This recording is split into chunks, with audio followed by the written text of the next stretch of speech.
No programa de hoje, nós vamos conversar com o Dr. João Paulo de Oliveira, perito criminal de genética forense. Dr. João Paulo, qual a importância da genética na perícia criminal? Bom, Roberto, a genética, assim como outras ciências, ela pode ser utilizada na resolução de crimes, na elucidação de fatos criminosos. Então, através da genética forense, a gente consegue determinar se um indivíduo esteve em um determinado local, a gente consegue determinar a identidade com precisão, a identidade de uma pessoa. Enfim, então, através do estudo das amostras biológicas, a gente determinar de quem se originou aquela amostra biológica. Isso pode ser extremamente importante para provar a presença de um criminoso ou de um suspeito no local do crime, ou para provar, por exemplo, que um suspeito não estava naquele local. Como um crime sexual, por exemplo? Sim, os crimes sexuais são uma das principais linhas de atuação da genética forense. Eu estava no meu quarto, dormindo, vi uma zoada na minha sala.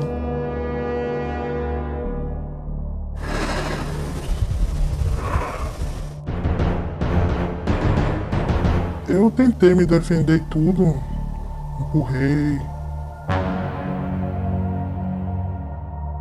tentei gritar, mas na hora ele até me ameaçou. Aí de repente ele saiu me esticando, que ele me levou pro quarto. Aí foi onde tudo aconteceu. Eu não consigo nem descrever um terço do que eu senti naquele momento. Foi terrível. Eu não durmo mais, não consigo comer. Eu só peço a Deus que consiga tirar tudo isso da minha cabeça para que eu consiga olhar para minha família e viver novamente. Então, existem 3 situações principais em que a genética forense é solicitada a trabalhar, né? A primeira seria a identificação humana, que é quando, por exemplo, se acha um corpo em avançado estado de decomposição ou uma ossada em algum local e você precisa saber quem é aquela pessoa. Então, quando outros meios não são suficientes para essa identificação, como impressões digitais ou arcada dentária, então se recorre à genética forense, comparando-se o material genético dessas amostras, desse corpo, com o de supostos familiares. A outra situação seria um confronto de vestígios, que é quando a gente trabalha com amostras coletadas em um local de homicídio, por exemplo, ou um local de crime contra o patrimônio. Então, você tenta encontrar naquele local amostras biológicas que possibilitem identificar o agressor, o autor do crime.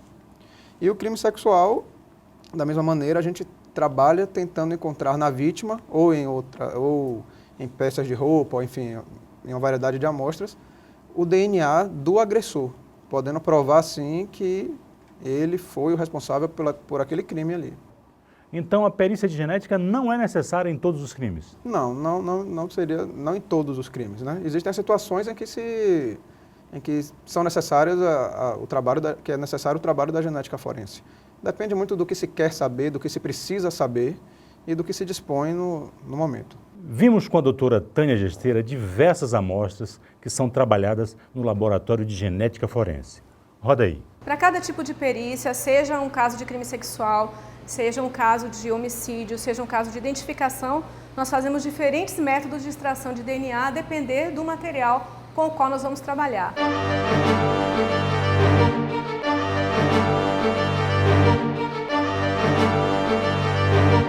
Aqui são ossos, as peças que são eleitas como os melhores materiais para trabalhar em casos de identificação humana. Então, esses ossos passam por um processo e são transformados em pó para aí, então, eles receberem reagentes e se poder fazer a extração.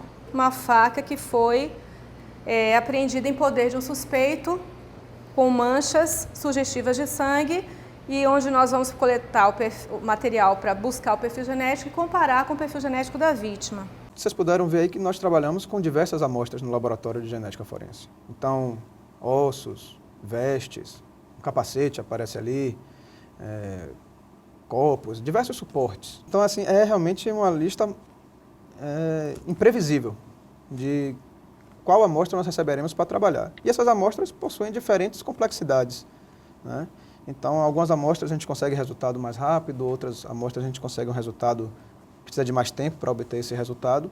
E é justamente aí que mora boa parte da complexidade do exame de genética forense, que é no tipo, na qualidade da amostra que nós estamos recebendo.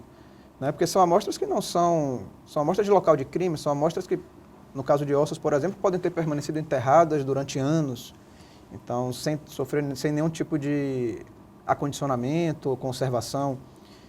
Então são amostras sujeitas a muitos interferentes e a gente precisa saber lidar com esses interferentes dentro do laboratório. Então isso faz com que o exame seja realmente um exame complexo e, por muitas vezes, um exame demorado. Então, o padrão de qualidade do Laboratório de Genética Forense da Bahia é similar aos grandes centros? Sim, Roberto. Então, a genética forense, ela precisa funcionar de uma maneira uniforme. Então, as metodologias utilizadas aqui no Brasil são semelhantes às metodologias utilizadas em qualquer outro local. E dentro do Brasil, tanto faz se eu fizer um exame de genética forense na Bahia, ou em São Paulo, ou no Ceará, ou no Rio Grande do Sul, nós estamos usando as mesmas metodologias, os mesmos equipamentos, ou pelo menos muito semelhantes, e produzindo resultados também semelhantes para que eles possam, inclusive, ser comparados. Então, a genética forense aqui na Bahia não fica em nada a dever à genética forense em outro estado ou mesmo em outro país. Quais são os profissionais da Polícia Técnica? Temos alguns cargos, algumas funções dentro da Polícia Técnica, né? Todas por meio de concurso público. Então, temos o perito criminal, temos o perito odontolegal, o perito médico-legista, esses três são os peritos oficiais, e temos também a função do perito técnico. Quais são as atribuições do perito criminal? Bom, o perito criminal ele tem como atribuição principal, e acho que isso resume basicamente o trabalho do perito criminal, que é realizar as perícias nas diversas áreas da criminalística. Então, realizar as perícias em local de homicídio, em local de morte violenta, realizar perícia em acidente de veículo, perícias de engenharia. As perícias laboratoriais também são responsabilidade do perito criminal, então perícias de toxicologia, de genética, enfim. Quem é o responsável pelo local de crime? Bom, ao local de crime se dirige uma equipe, que é em geral composta por um perito criminal, o motorista da viatura, um fotógrafo e um perito técnico. Então, o perito criminal é o líder dessa equipe que vai ao local do crime e o responsável pelos procedimentos que ali vão ser realizados. E qual a diferença do perito criminal para o perito técnico? É porque a nomenclatura, às vezes, pode gerar alguma confusão. O perito criminal é o que vai realizar a perícia em si. Tá? Enquanto que o perito técnico tem suas atribuições também, assim como os outros cargos previstas em lei, e ele tem como, de maneira geral, como a sua atribuição é auxiliar o perito criminal na realização dos exames. Então, a depender de onde ele esteja lotado, em que setor da Polícia Técnica ele esteja lotado, ele vai exercer atividades diferentes, sempre trabalhando sob a supervisão do perito criminal, ou do perito odontolegal, ou do perito médico-legal. E o perito técnico também faz laudo? Não. Só quem produz o laudo pericial é os peritos oficiais, que são aqueles que realizam as perícias. Então, o perito criminal, o odontolegal e o médico legista. Os peritos técnicos, eles realizam funções que também são muito importantes para a polícia técnica, mas não a realização de perícias. Então, esses três que o senhor falou é a chamada perícia oficial, é isso? Exatamente. Tem uma pergunta da rua, vamos ver? Eu queria saber por que a perícia criminal sempre chega atrasada no local do crime. Não é bem assim, Roberto. Não é que a perícia chega atrasada ao local do crime. O fato é que, embora haja toda essa comoção ao se encontrar um corpo na rua, por exemplo, e claro, isso é natural, não é uma situação do dia a dia, não é para ser uma situação do dia a dia, é uma coisa que realmente choca, mas embora haja essa comoção que aquela situação se resolva o mais rápido possível, existe um procedimento legal que precisa ser seguido. Então, um corpo é encontrado, sinais de violência, tal, alguém liga para o 90, aciona a polícia, a PM se desloca até o local, faz as primeiras verificações ali do fato, será que o autor ainda está por perto, será que o responsável ainda pode ser encontrado ali naqueles primeiros minutos. Após isso, ela aciona a Polícia Civil, aciona a delegacia, então a delegacia também se desloca até o local para já iniciar seus procedimentos, e só então o delegado de polícia vai acionar a perícia criminal. É só nessa hora que o perito criminal pode sair do departamento de polícia técnica e, junto com a equipe, se deslocar até o local onde o corpo foi encontrado. Então, todas essas etapas aí demandam algum tempo. Então, é por isso que demora esse tempo entre o corpo ser encontrado, o fato ter ocorrido e o perito chegar ao local. Doutor, Mas as televisões chegam antes que a perícia. Mas veja bem, Roberto, as televisões não precisam esperar esse procedimento. As televisões não precisam esperar um delegado solicitar que elas se desloquem até o local. Elas fazem isso imediatamente, elas sabem do fato por um jeito ou por outro e entram no carro e vão para lá. Entendeu? Podem chegar até antes da PM porque alguém ligou primeiro para um outro canal de televisão do que ligou para a polícia, enfim. O perito não, o perito criminal ele não pode, por exemplo, estar dentro do seu carro se deslocando. Normalmente ele passa por um local, vê uma pessoa morta, ele não pode descer e fazer a perícia. Não. A lei obriga que a perícia só seja realizada quando for solicitada. Então ele precisa esperar a solicitação oficial para que se desloque e realize a perícia. Então o senhor está me dizendo que tem uma logística que tem que ser obedecida. Tem que ser obedecida. É como a legislação manda que seja feito. E então, às vezes, as pessoas atribuem isso como se fosse um atraso da perícia. Ou então, o corpo ficou... 3 horas lá. Ficou 3 horas até que tenha sido feita a perícia, o corpo tenha sido retirado do local. Mas não é porque a perícia atrasou. É porque esses procedimentos antes estavam acontecendo até que o perito pudesse se deslocar. Eu lhe garanto que quando o telefone lá dentro do DPT toca, na sala do perito criminal, em poucos minutos ele está na rua, na viatura, se deslocando já junto com a sua equipe para o local. No imaginário das pessoas, perícia é Nina Rodrigues. Como é que é a estrutura do DPT, do Departamento de Polícia Técnica do Estado da Bahia? Bom, as pessoas realmente fazem essa associação, né, ao IML, ao NINA, mas o IML é apenas um dos institutos que compõem o Departamento de Polícia Técnica.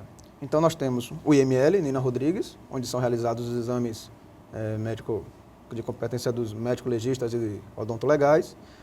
Temos o Instituto de Criminalística, Afrânio Peixoto, onde são realizadas as perícias em diversas áreas da criminalística, balística, engenharia, meio ambiente, crimes contra a vida, crimes contra o patrimônio e várias outras. Temos o Laboratório Central de Polícia Técnica, onde são realizadas as perícias de laboratório, os exames que são realizados no laboratório. Temos o Instituto de Identificação Pedro Melo, onde são realizadas os procedimentos tanto de identificação civil, né, que é da carteira de identidade, é o que as pessoas mais associam, e também a identificação criminal. E, além disso, ainda existe a Diretoria do Interior, que é quem cuida das unidades da Polícia Técnica no interior do Estado. Então, veja que são vários institutos, vamos dizer assim, sendo o IML um deles. Mas, realmente, o IML talvez seja o mais conhecido das pessoas. E, por isso, ela se refere muito ao IML, mas o IML é parte da Polícia Técnica. Dr. João Paulo de Oliveira, vale a pena ser perito criminal? Olha, Roberto, a única coisa que eu posso lhe dizer é que eu não me vejo fazendo outra coisa.